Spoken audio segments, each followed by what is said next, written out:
Could it be we are live again for another Bhagavad Gita Sadhana day together? Yes. It is so good to see you, especially because I had dreams about you last night and me. I dreamt I was at a conference and suddenly I realized it was 8:30 and I hadn't started the video for this program. I was in such a panic in my dream. And then I woke up and I'm like, oh, good, look at the clock. It's, 3:13 in the morning, no problem. Contemplating the dream. And then I realized I stay in bed too long. And I didn't start this video until 8:30. And then I woke up. And I thought, oh my gosh, this is the first time I've had these kind of dreams about this sadhana. And it really made me think about why I might be having them now and what my motivation for the sadhana is, because that was very emotionally based. The thought of, I'm disappointing people, I'll look bad. And I realized upon further reflection this morning that those concerns came from the ego. They really did come from the ego. When I made the decision to do this sadhana, Kathy was asking me about this. We were talking about this. She's doing a very long, she's doing a 6-month sadhana as well that she committed to.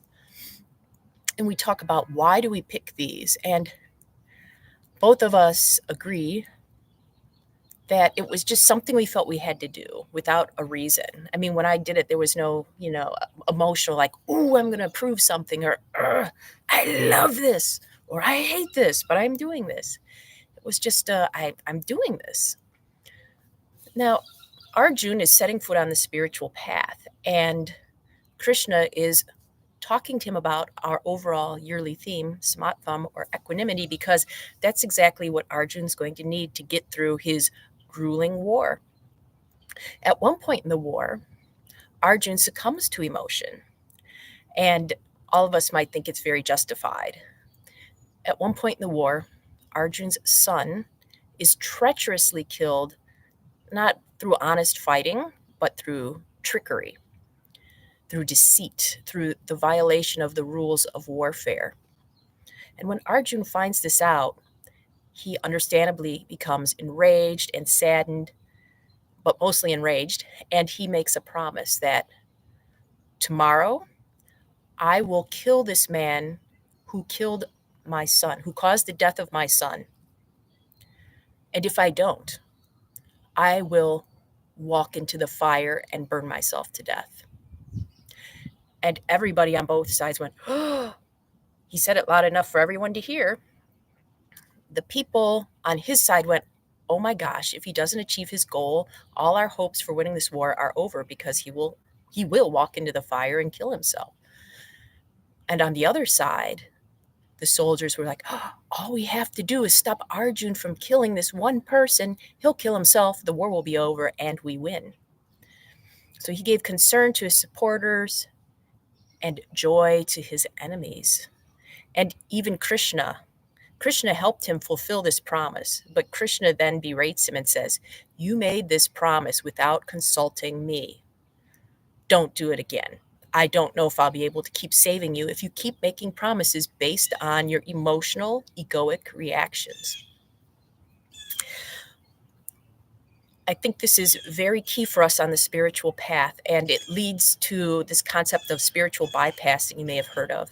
Some people will step foot on the spiritual path for egoic or emotional reasons, like fear of something. I have to, and the fear is overwhelming, so they take up some practice.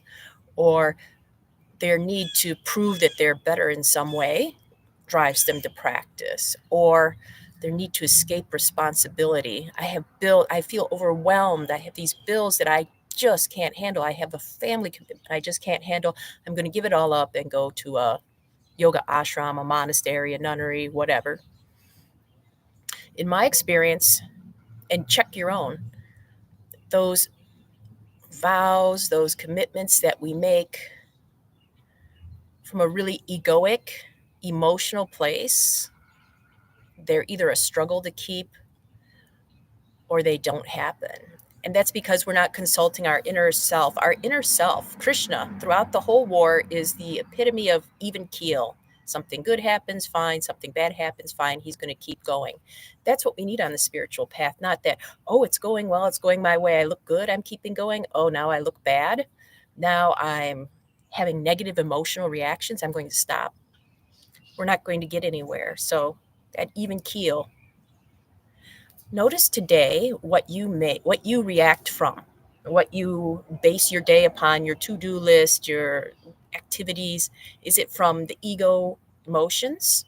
Like somebody's bothered me, something's hurting me, my ego, and I'm going to use my emotional energy to do it? Or is it from a deeper place? And then check what happens to be more successful for you. In fact, maybe today during the meditation, you can listen. What is the deepest, calmest part of you saying needs to happen today? Today's dedication is to Jennifer. Stay cool, girl. It's going to take you exactly where you need to go, this hunt of yours, this quest. And to Juanita, happy 85th birthday. And I'm so glad your family could be with you. They all know they had to be there. Shall we practice? First pose, balance pose, is for that equanimity, calming the mind, activating our connection to our deepest self.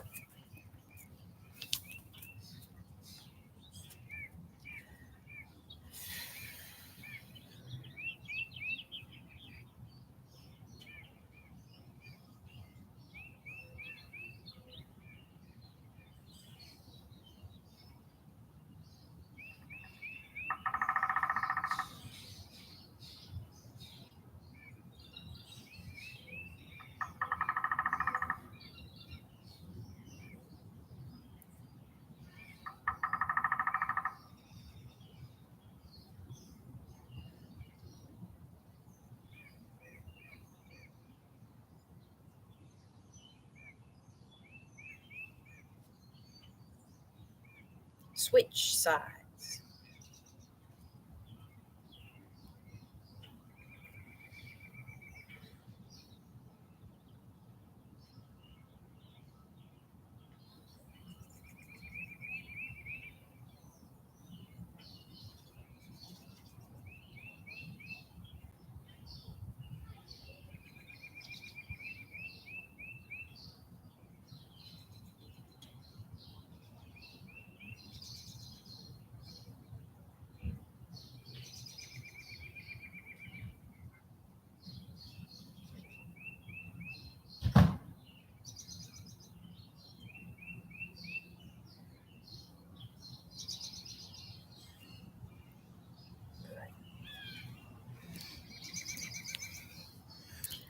All righty.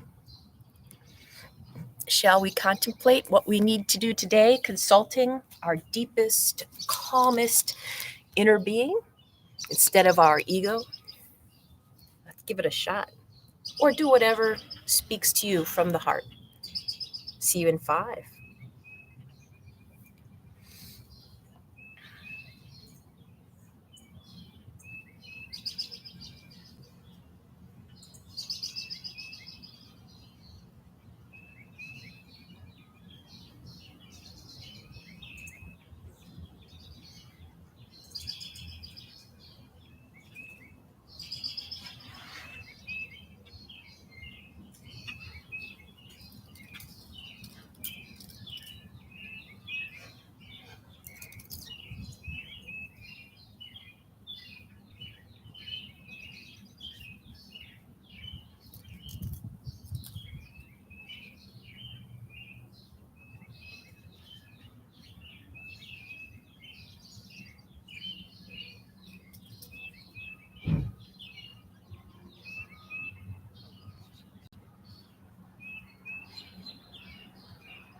Welcome back. Deb, you have a lot of bird sounds to listen to today. I hope you were able to get in touch with that calm part of yourself that is symbolized by Krishna, the deepest layer of knowing. You could call it your spirit or your soul. I'm grateful for that dream because it gave me time to reflect. I'm going to have some dialogue with myself. If you would like to have dialogue and share time together, remember we have events coming up for that. The link is down in the summary. If you like, I wish I had more time to tell you the whole story about Arjun getting his revenge with Krishna's help, but I don't. So things like that, if there are any stories you want to hear, anything you want to share, anything you want to ask, then think about joining Season of Sadhana on the 18th. 45 minutes of us being together and doing this practice together too. It'll be fun. Have a day. Not an egoically satisfying day, perhaps, but exactly the kind of day you need to get in touch with your soul. And we'll check in tomorrow. Bye-bye.